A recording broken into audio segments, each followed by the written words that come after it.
to PMC English. This is Ayushi Pharasi and welcome to the series of Unplugged with Masters. Well, in this series, guess what? I am in Rishikesh and that too in Parmarth Niketan Ashram. And in this Unplugged episode, I have a great spiritual guru, Sadhvi Bhagawati Saraswati Ji, in this episode of Unplugged with Masters. And I am so blessed to have her here in this episode of Unplugged with Masters. So me introducing about her would be less in words. So let us get in conversation with Sadhvi Ji and let us get to know about her life journey as to why she landed up in Rishikesh. So let's get into conversation with her. Welcome to English, Sadhvi Ji. Thank you so much. I'm so glad that you were able to come here to the banks of Ganga, to the lap of the Himalayas, and be in this sacred place. So blessed to share this platform with you today in this episode. So Sadhvi Ji, my first question to you is that we have known you from the perspective of a great spiritual guru, but we want to know about your life journey, about your spiritual life journey as to why you came down from California to Rishikesh and now you are known as a great spiritual guru as Sadhvi Bhagawati Saraswati Ji. So, my story is really a story of grace. It's a story of a young woman born and raised in America, literally in Hollywood, with everything. I had all of the opportunities, all of the privilege, all of the prosperity, all of the things that we're told you need in order to be happy. The money, the education, the social status, all of that. And I was what I now call happy by default, meaning you're given this equation of what's going to bring happiness. This type of education, this type of job, this type of money. You should live in this area of town. You should get invited to these parties, vacation at this resort. And when we had all of those, we were what I call happy by default, as in we've got the full equation in place, and so we must be happy. And yet, the happiness was never a deep happiness. It was never a pervasive happiness. It was a happiness that was based on nice things happening. So you went to a party and it was fun and so you were happy. You had a nice meal with friends and it was fun and then you were happy. But this idea that happiness, joy, peace, meaning could actually be deep and pervasive regardless of what the external situation was, this was not an idea that I ever had even thought of. I had graduated from Stanford University with a degree in psychology, and I was doing my PhD in psychology. I was 25. I was excelling a lot in school, getting straight A's, doing very, very well. And I loved to travel. I spent a lot of time traveling in different parts of Europe. And India was suggested as the place to go. Now, I didn't know anything about India, other than I loved the food. I was a very strict vegetarian, and so it was always a great challenge in cities in Europe, in South America, even in a lot of parts of the United States at that time, 25 years ago, to get really pukka vegetarian food. They would always stick, chicken broth in some vegetable soup or eggs in this or fish in that. And I knew that in India, I would be able to eat really nicely and really happily. So I agreed to come. We come with backpacks. And this was 1996, September of 96. So there was no Google. There was no way to go online and check where to go in Rishikesh. We had email, but it was just, this fun AOL mail. And there was no sense of, a world wide web that I was going to learn anything from. So instead of that, we had a 500-page Lonely Planet guidebook. And I opened this guidebook in Delhi, and I just open it, and I see Rishikesh. Okay. And it sounded beautiful because mountains, river, yoga. I was always a nature person. I love the mountains, love nature, was already a yoga student. So we decide to come. And I get to Rishikesh, and right after putting down our bags in the hotel, I say, I'm going to go put my feet in Ganga. And I walk to the banks of Ganga, and I have this incredible spiritual experience. This presence of the divine. I mean, I was never religious, but I was also not one of those people who say, well, I'm not religious, but I'm spiritual. I wasn't even that. I was young, I was 25, I was a scientist, I was an academic, I was a social person. Not someone looking for God.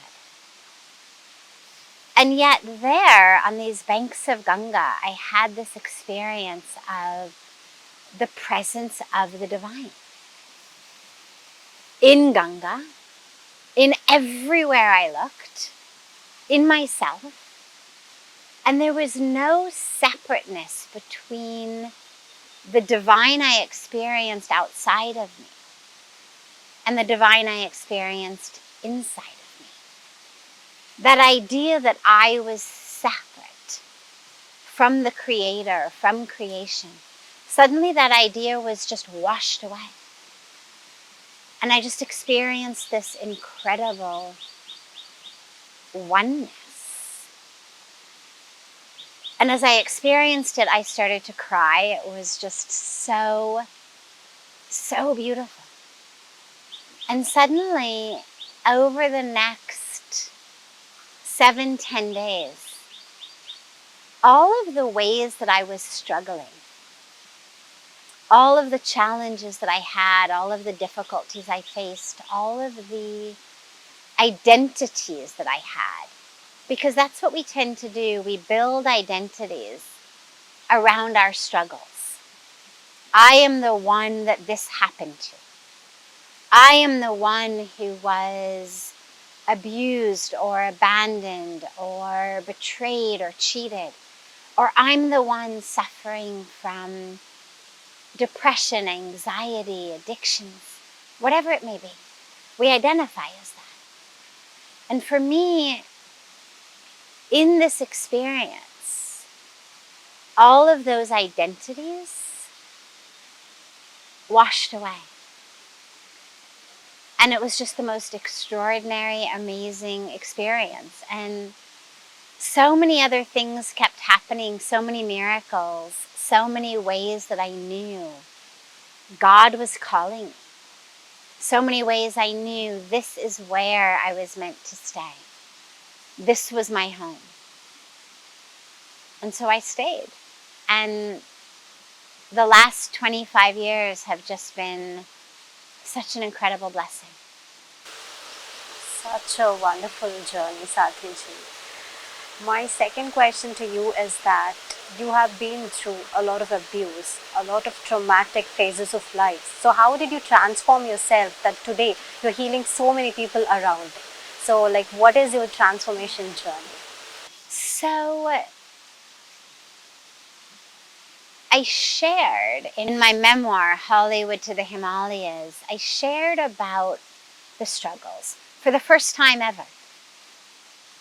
It was not something I had spoken publicly about, but I shared it because I realized so many people are suffering. So many people are struggling. And there's this sense that people have that if I was abused, if I was harmed in any way, if I was betrayed or lied to or cheated on or anything that happened to me, that somehow I am not worthy of grace, that I'm not worthy of divine connection, that I'm not worthy of joy and peace and freedom, or that I can't have it. Because, see, I was a victim of this. That's why I can't be peaceful, joyful, free. And I knew that I needed to share with people what I had experienced so that they would realize, okay, so she knows trauma. She knows difficulty. She knows struggle. And she knows joy and peace, which means I can do it. That's my big core teaching is if I can do it, so can you. Whatever you've been through. If I can do it, so can you. I was not cut from some different cloth. So for me, the healing really was about first, and this was in the days before coming to India, it was really about first, you've got to acknowledge what happened. As long as we run away in our minds from it, push it away, repress it, suppress it, deny it, we can never heal.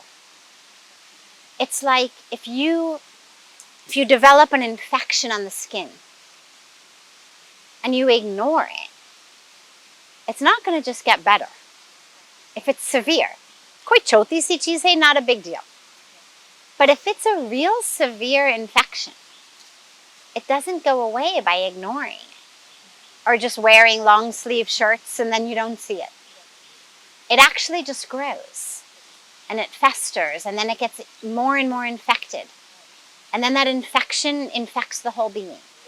So we have to first look at, okay, what happened? We acknowledge it. We see it.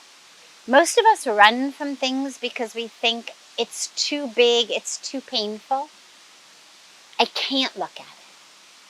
I will hurt too much. But if we look at it, then we realize, I can look at it, I can see it, I can acknowledge it. And it doesn't kill me. I don't have to run from it. So the first step is acknowledgement. The second step is recognizing it isn't your fault. Whatever it is that has happened to you, any way that you've been harmed by someone else, whether they did it knowingly, unknowingly, on purpose, by accident, it's not your fault. Because a lot of us think, I must have deserved it. Especially if it happens when we're children. And then we live our lives feeling like there is something wrong with us. Yes, because I was abused or abandoned or betrayed. But also because I must be wrong, dark, bad at the core. And that's why I must deserve it. So the second step is recognizing it is not your fault. Whatever someone does to you, they do out of their own ignorance, their own ego, their own arrogance, their own fear, their own karmic drama.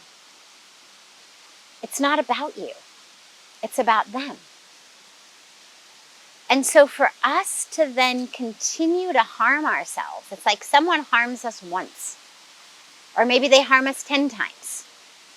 But if I carry that with me every day, then now I'm harming myself every day. It's getting multiplied. Exactly. But I'm multiplying it, right? They only did it once or 10 times or 20 times.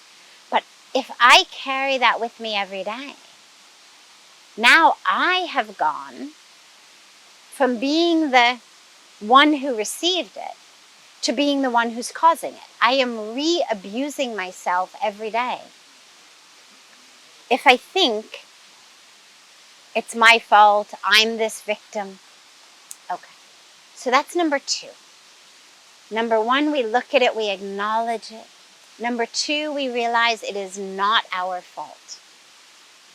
Somebody harming us does not mean that there is something wrong with us. It means there's something wrong with them. Number 3, we realize that any emotional experience that we have to what happened, anger, pain, sadness, grief, that they are normal and natural. What we try to do is we say, you shouldn't feel like that.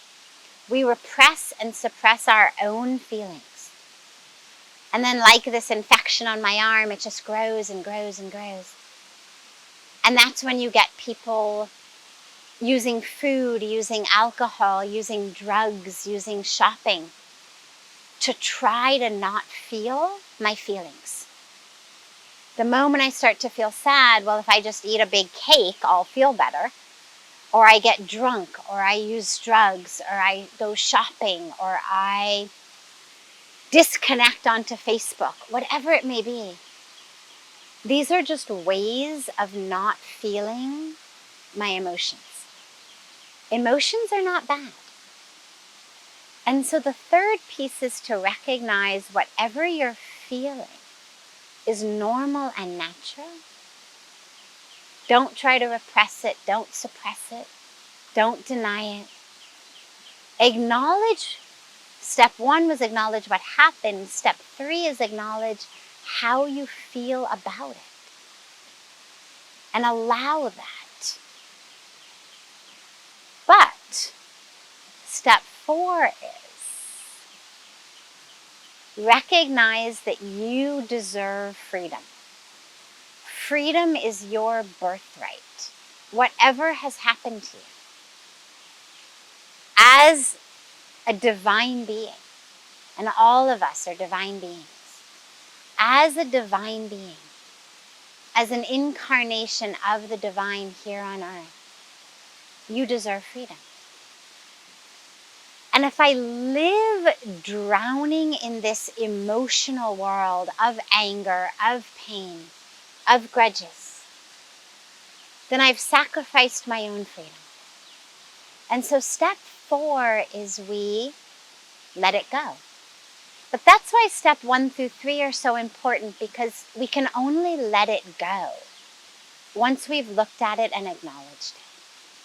So step 4 is we say, okay, this happened.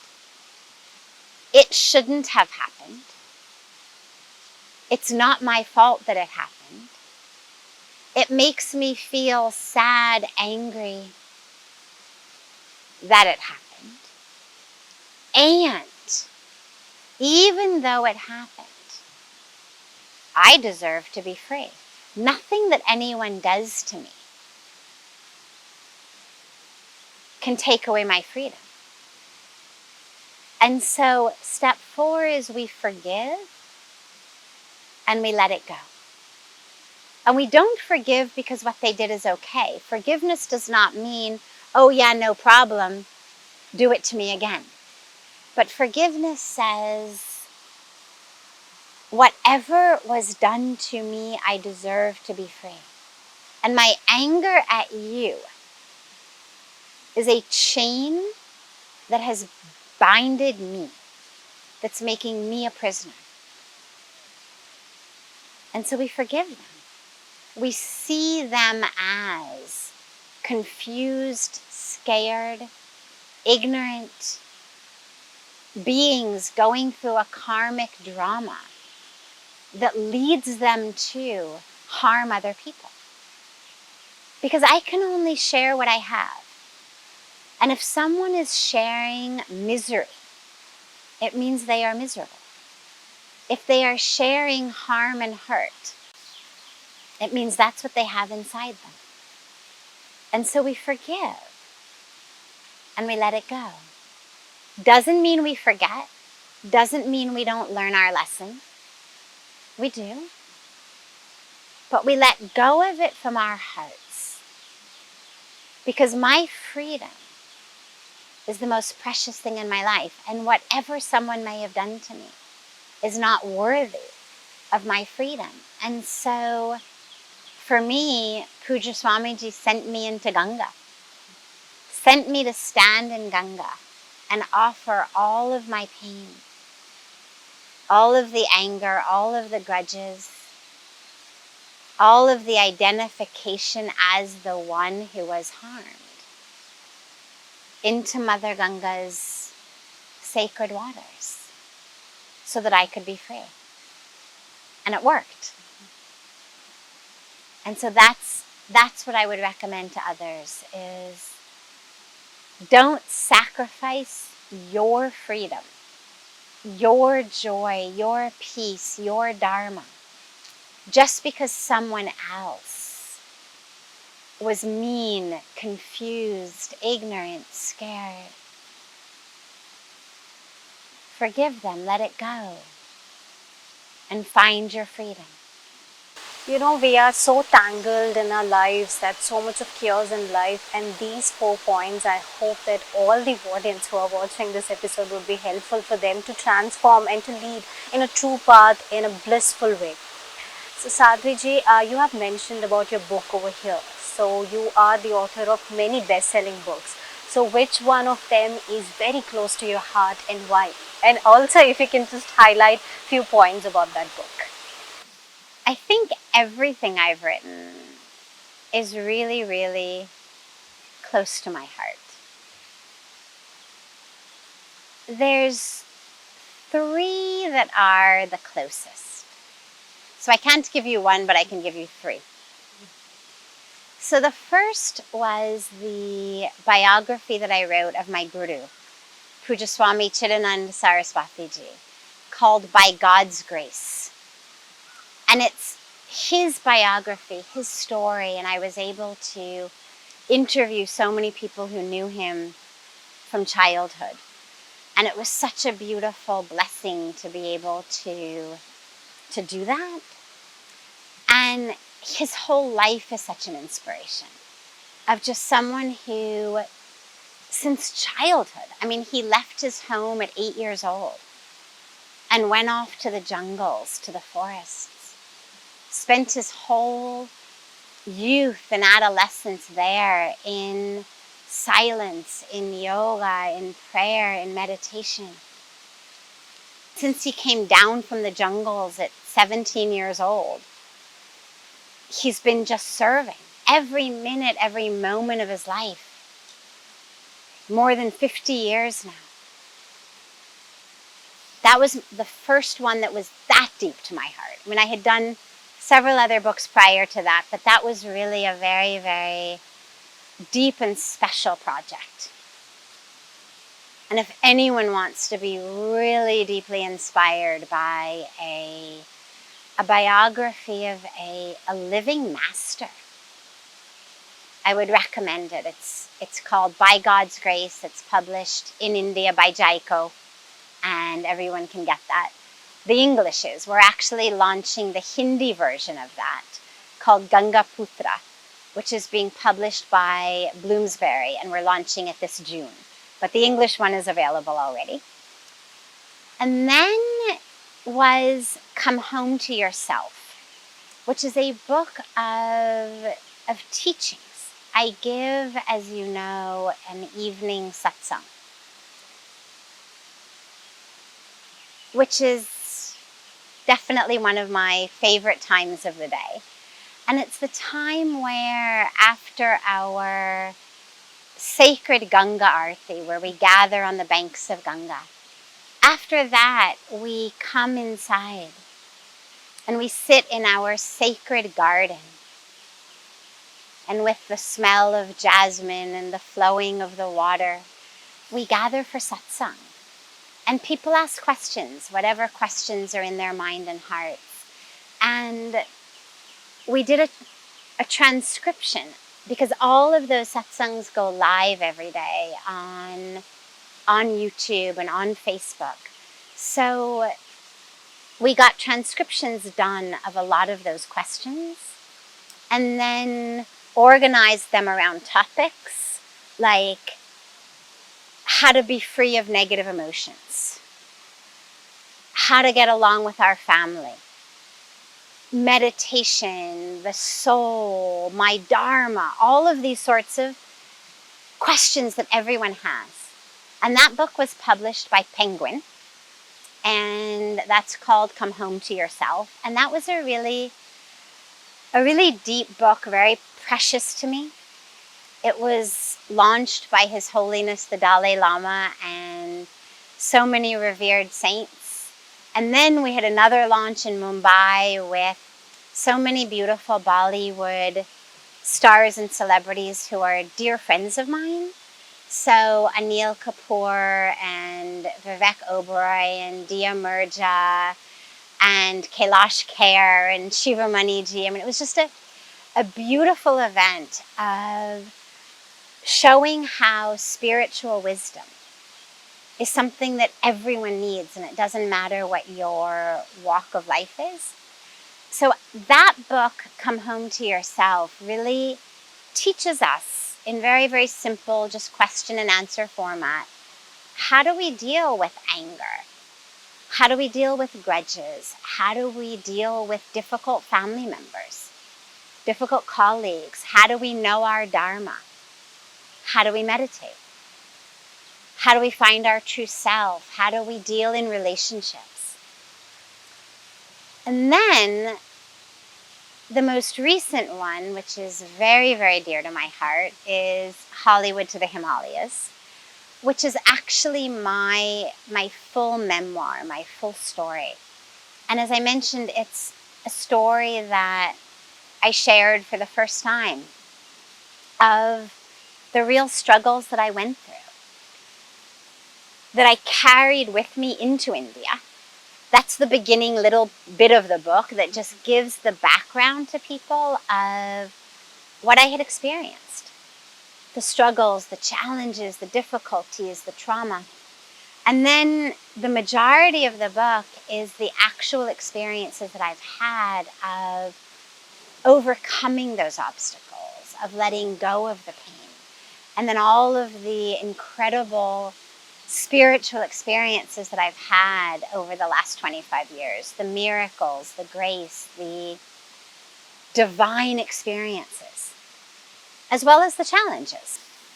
Because being a white American female in the world of Indian spirituality is not always easy. It's not always simple. And I share a lot of that as well in terms of how I have overcome that. How I've dealt with both challenges of the past as well as challenges in the present. And I think the book is really inspiring, and whether people physically are journeying from Hollywood to the Himalayas like I did, it doesn't matter, because they can have the mindset shift from what I call the Hollywood way of thinking, the way of thinking that says you are your body, you are your size, your shape, your color, your bank account, your social status, to the Himalayan way of thinking, which says you have a body, but you're not the body. You are the soul. You're the spirit, your consciousness. And how to anchor ourselves in that truth. And that book was published just this summer, the summer of 2021 in America, by Mandala Publications. And it's just going to be coming out over the next few months in India, actually, being published by Jaiko here in India. So the beautiful hardcover is available in America and a lot of the Western countries, Europe, England, Australia, all of that, Canada. But the Indian version, the paperback version by Jaiko, will come out over the next few months. After hearing the highlights of the book, I can't wait to read all of these books because it sounds so inspiring, because that is how your journey began and that is how you lead your spiritual path. So just can't wait to read that. And I also urge all the audience to read these books so that you can get a touch of spirituality and you can transform your lives by reading these books. Now going ahead, Sadhviji, we have known you from different platforms, different social media platforms, but we want to know Sadhviji behind the cameras. What is your schedule from morning to night, and how is your life behind the cameras? So my days are very, very blessed. I wake up very early.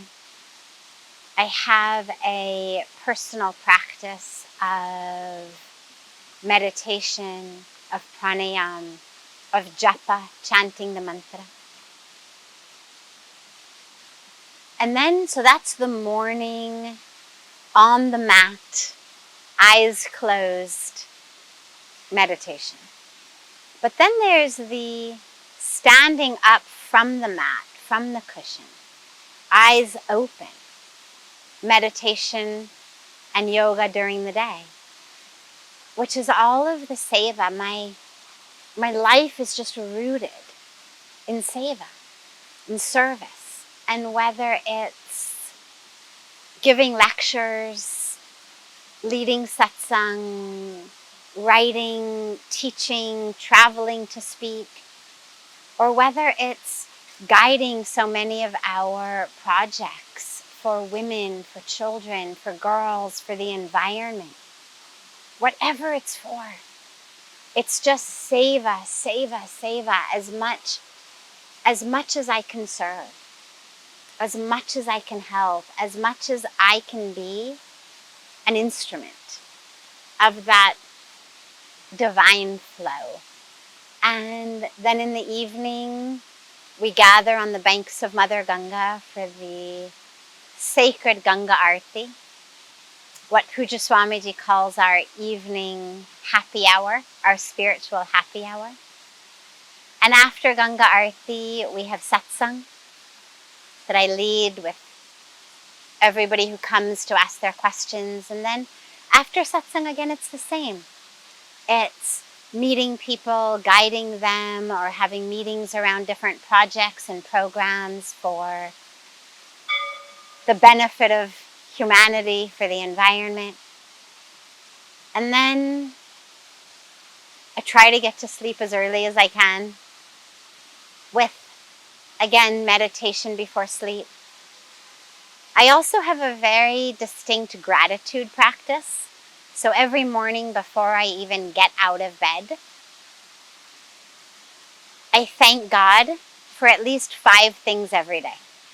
And I try to make them new things every day. And then at the end of the day, before I go to sleep also, try to think of at least 5 things that I was grateful for that day. Because it just keeps our mind anchored in gratitude and abundance and awareness that we have not only as much as we need, but more than we need. That really our cup runneth over. So Sadhviji, my next question to you is that the energy levels of meditating near the banks of sacred Mother Ganga is said to be very intense, very powerful. So what is your call on that, and does meditation really play a vital role in one's life? Absolutely. Meditation is critical. Meditation is that which connects us with ourself. See, we use all of our 5 senses to learn about the world. Our sight, our smell, our touch, we learn about external things through that. But if we want to learn about ourselves, Neither our sight, nor hearing, nor touch, nor taste, nor smell can tell us anything about the truth of who we are. And so we need to go inward. And that inward is meditation. So meditation shows us who we are, which then brings us that peace, that joy, that freedom from knowing who we are that isn't dependent upon all of the constant fluctuations and ups and downs of things in the outer world. The banks of Ganga are very powerful. I always say anywhere else in the world, you have to really sit and practice meditation. But on the banks of Ganga, you just have to sit and meditation just happens. This is a land where for thousands and thousands of years, sages and saints and rishis and yogis have come. And they've done their meditation, they've done their yoga, they've experienced awakening, enlightenment. And so the energy here is so charged, so sacred, that you can't help but be transformed and awakened here. This is the grace of Ganga. I mean, going back thousands and thousands of years, even back to our scriptures. In our scriptures, it's written about Ganga. So this is the land, this is the land that Bhagwan Ram came to do his sadhana. So even before that time, there was this charge here that drew even our divine manifestations like Bhagwan Ram. And so it's very, very powerful, very sacred, very holy, very different.